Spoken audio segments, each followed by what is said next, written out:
It is funny how we often talk about learning like it's just a simple file transfer.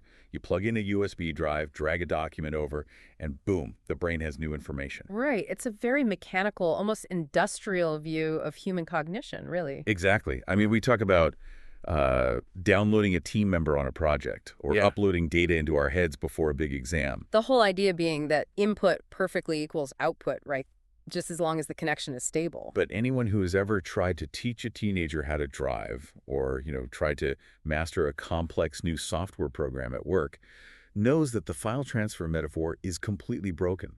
Learning is messy. Oh, totally. It's invisible, and it rarely happens just because someone told you a fact. The brain isn't just a hard drive waiting for files, it's a completely different kind of landscape. Which is exactly why the mechanics of how we actually acquire knowledge is such a fascinating field. Yeah, we like to think of learning as something that just passively happens to us. Like we sit in a room, we listen, we learn. But the research shows it is an incredibly active, dynamic, and, well, sometimes physically demanding process. And for a learner like you listening right now, someone who is constantly looking to level up, understand the world, or maybe just be a better mentor or parent, what could possibly be more fascinating than the actual science of how we learn?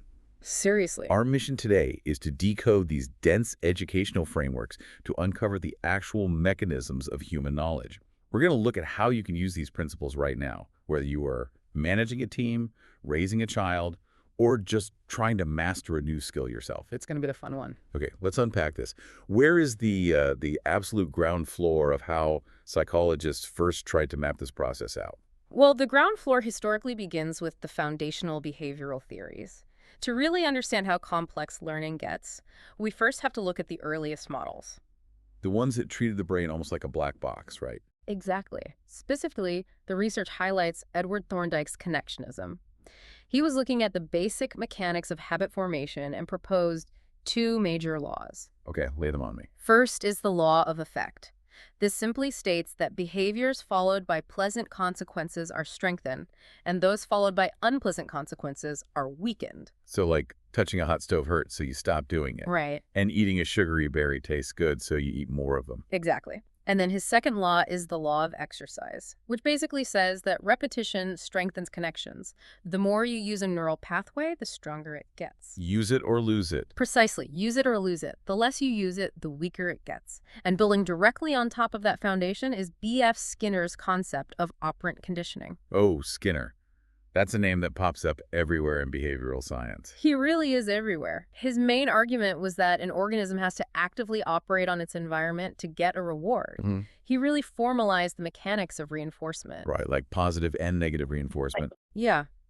Positive reinforcement is adding a pleasant stimulus to increase a behavior. But negative reinforcement, which people actually confuse with punishment all the time, is removing an unpleasant stimulus to strengthen a behavior. Oh, okay. Like your car beeping at you until you put your seatbelt on? Yes. The beeping goes away when you do the right thing, which reinforces the behavior of buckling up. I have to admit, looking at this, my first thought was training a pet. I mean, it is very similar. Right. You give a dog a treat for sitting, and eventually the dog sits on command. Or with negative reinforcement, you pull up on the leash to create slight pressure, and when the dog sits, you release the pressure. It makes total sense for that level of cognition. It does work perfectly for that. But I have to push back a little here. Humans are infinitely more complex. We aren't just stimulus response machines waiting for a treat or a leash tug, right? Absolutely not. If we only ever reacted to immediate rewards and punishments, we'd never plan for retirement or, write a novel or do anything that requires delayed gratification. This raises an important question, and it is exactly the limitation that later cognitive psychologists pointed out. If we were purely stimulus response machines, we would never be able to create or philosophize. We couldn't adapt to completely novel situations either, not where a reward isn't obvious. Right. The behavioral model explains how we form basic habits, but it completely fails to explain how we understand abstract concepts, which brings us to a massive evolutionary leap in the science of learning. And that is Constructivism. constructivism. The name kind of gives away the secret, but how does it actually work in practice? So constructivism argues that learning isn't just passive reception. According to this framework, learners must actively construct their own knowledge. Oh, interesting. Yeah, they don't just absorb reality, they give meaning to reality by taking new information and actively connecting it to their prior experiences. So it's less like downloading a new file and more like translating a foreign language using a dictionary you spent your whole life writing. That is a brilliant way to put it, actually. Well, think about it. If I am trying to explain a complex financial concept, like compound interest, to a friend, I shouldn't just rattle off mathematical formulas. The formulas will bounce right off. Right, there's nothing for them to stick to. Exactly. I need to find out what they already understand. Maybe they are great at running a household budget or growing a garden, and build the new concept entirely on top of that existing foundation. You are helping them build the cognitive bridge themselves. And that leads perfectly into Lev Vygotsky's concept of scaffolding, which is one of the most critical mechanisms in modern learning theory. Now, scaffolding in the literal sense is the metal framework you put up around a building under construction. But how does that translate to the mind? What's fascinating here is the mechanism of cognitive load. Scaffolding in learning is the systematic process of providing just enough assistance to a learner so they can accomplish a task they couldn't possibly do alone. Oh, I see. Yeah, you bear the heavy lifting of the structure so they can focus entirely on mastering the specific skill inside it.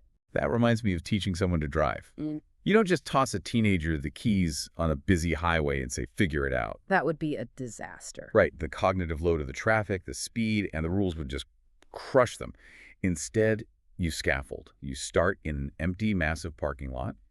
You manage the environment for them. Exactly. Then maybe you move to a quiet residential street where you act as their second set of eyes, absorbing the mental overload of checking for pedestrians while they just focus on the mechanics of the steering wheel and the pedals. And here is the critical part of Vygotsky's theory. You eventually have to pull that support away, just like a real scaffold. Right, you can't leave it up forever. Right. You provide the framework, guide the learner through their zone of proximal development, which is the space between what they can do alone and what they can do with help, and then you step back so they can operate independently. Because if you never remove the training wheels, they never actually learn to balance. But recognizing that you need to help someone construct their own knowledge completely changes your job description. If learning is a construction site, you can't just be the person standing with a megaphone reading the blueprints. Yeah, you really can't. This is a massive paradigm shift. The role goes from being the sage on the stage to the guide on the side. We're talking about moving from a traditional teacher to a facilitator. It is a radical departure from the old Industrial Revolution model of education, which was all about standardizing the factory line of human minds. Yes. To really grasp the depth of this shift, we have to look at how global institutions reevaluated the very purpose of learning. There is a landmark UNESCO report that outlines the 4 pillars of education. It redefines what a facilitator is actually trying to build. I found these fascinating because they aren't just academic goals. They're completely applicable to developing a modern cross-functional team in the workplace. Absolutely. So the first pillar is learning to know. Now, this isn't about memorizing the capital of every country. It implies learning how to learn. Okay, that makes sense. It is about developing memory, deep concentration, and the instruments of understanding.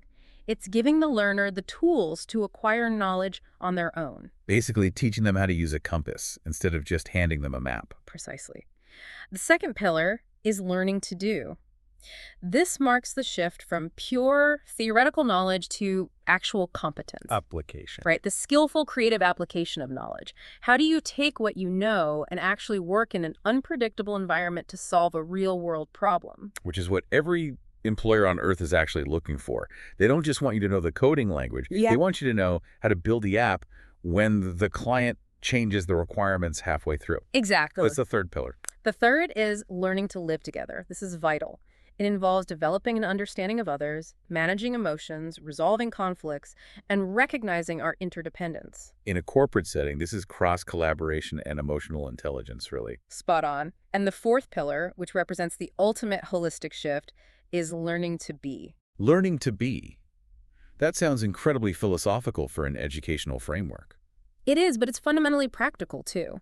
It refers to the holistic development of the complete person, physical, intellectual, emotional, and ethical. Oh, wow. It is the recognition that a learner is not just a brain in a jar.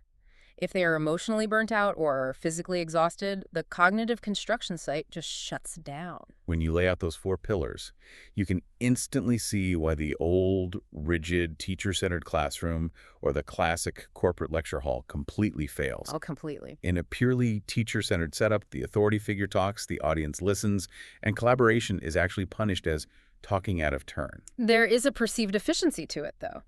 A teacher-centered environment is orderly. You retain full control, and you never have to worry about missing an important topic because you dictate the pace and deliver the facts sequentially. Sure, it's efficient for the speaker, but the mechanisms of learning break down. It's incredibly boring, so attention spans evaporate. Yep. And more importantly, the learners never get to practice that third pillar, learning to live together, because they aren't collaborating. Right. On the flip side, the student-centered approach is where interaction is equal. Group work is the default. Students learn to ask questions, debate, and direct their own inquiry. But, well, let's be honest, it can be noisy, it can be chaotic. It definitely requires a vastly higher level of skill from the facilitator. You have to manage the chaos and ensure that actual learning is occurring, rather than just unstructured socializing. But wait, I have to push back here. If student-centered constructivist learning is the absolute gold standard for hitting those four pillars, why do educational frameworks still spend so much time outlining the steps of direct instruction? That's a great question. I mean, direct instruction is basically just a highly structured lecture. Isn't lecturing supposed to be dead? If we connect this to the bigger picture, we realize that effective facilitation isn't about ideological purity. It is about choosing the right tool for the job. Direct instruction operates almost like a computer algorithm. It is sequential, explicit, and leaves no room for interpretation. It is highly effective for mastering specific, foundational, lower-level objectives in a very short amount of time. Okay, so if I need to teach my accounting team how to use a brand new, legally mandated compliance software, I don't want them to construct their own knowledge about where the submit button is. Exactly. No creative problem-solving needed there. Right. I just need to give them the exact sequence of clicks. Direct instruction is highly efficient for transferring procedural facts. You state the objective, present the material, provide guided practice, and review. Got it. But if you want that same team to strategize a way to reduce the company's tax burden using newly passed legislation, direct instruction will fail spectacularly. Because the path to the answer isn't a straight line. Precisely. You need a student-centered, collaborative approach for that. That makes perfect sense. It is all about knowing your toolkit. But recognizing you need to be a guide is useless if you don't actually know how to guide them. Very true. This is where the research moves from theory into practice, introducing specific instructional pathways. The one that completely blew my mind was the distinction between deductive and inductive learning. Oh, these represent two fundamentally different ways the human brain processes information. Deductive instruction is what most of us grew up with. Right. It moves from the general to the specific.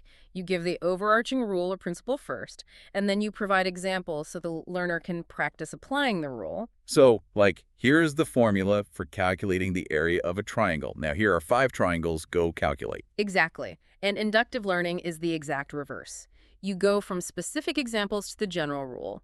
Crucially, you do not give them the rule at all. Wait, really? You just hide the rule? Right, you provide a series of examples, clues, or data points, and the learner has to figure out the underlying pattern or the rule entirely for themselves. I love this because it works exactly like a mystery novel.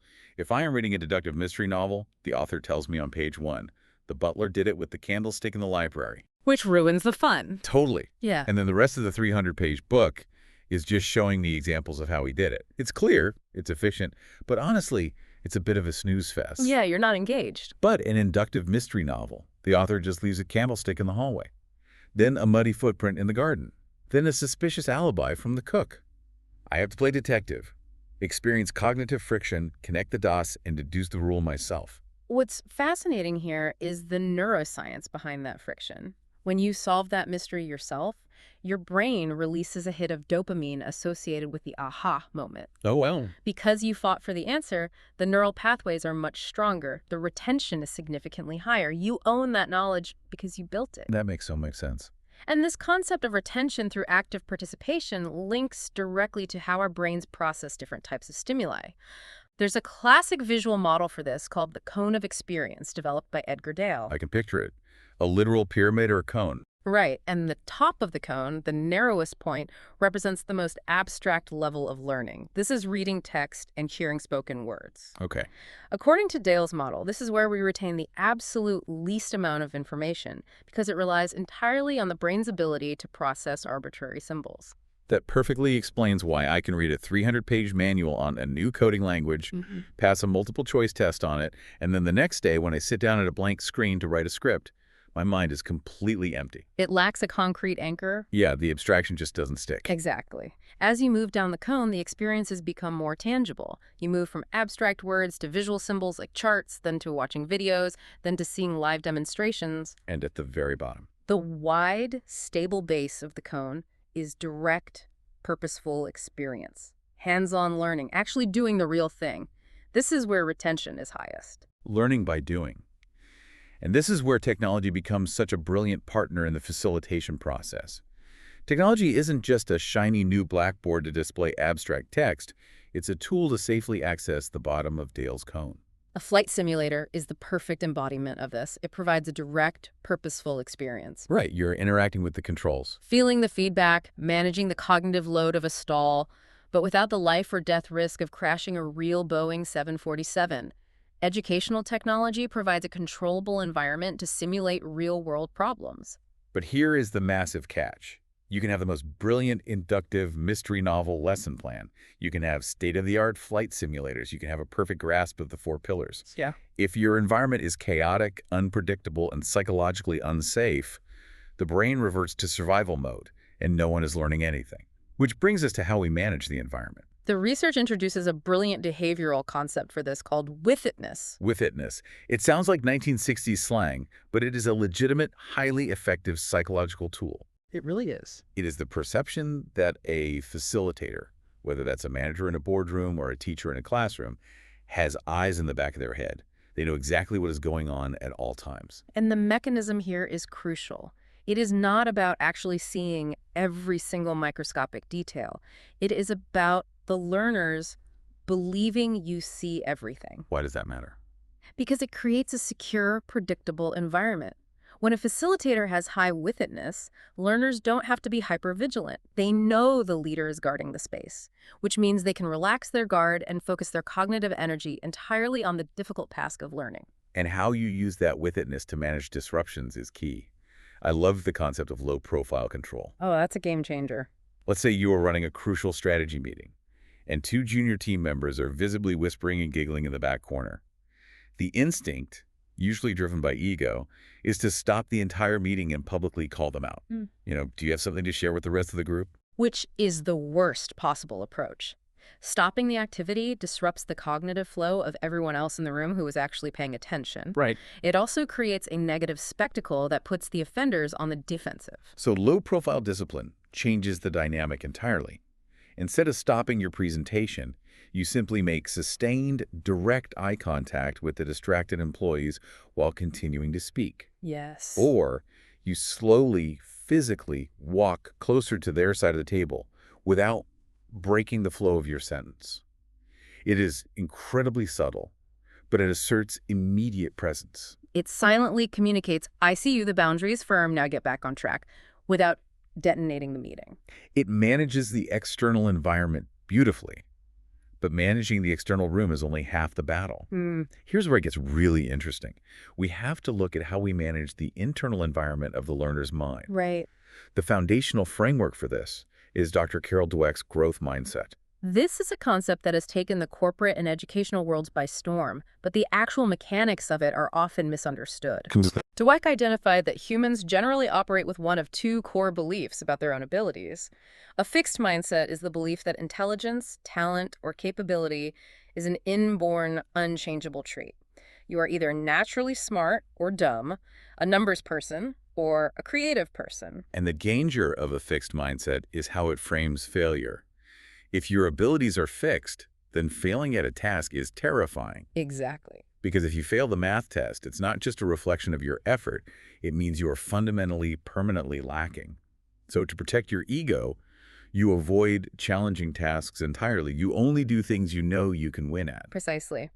But a growth mindset is the fundamental belief that intelligence and abilities can be developed over time through effort, good strategies, and crucially, learning from mistakes. So a mistake isn't an indictment of your worth. No, in a growth mindset, a mistake is just a required data point showing you what you need to adjust for the next attempt.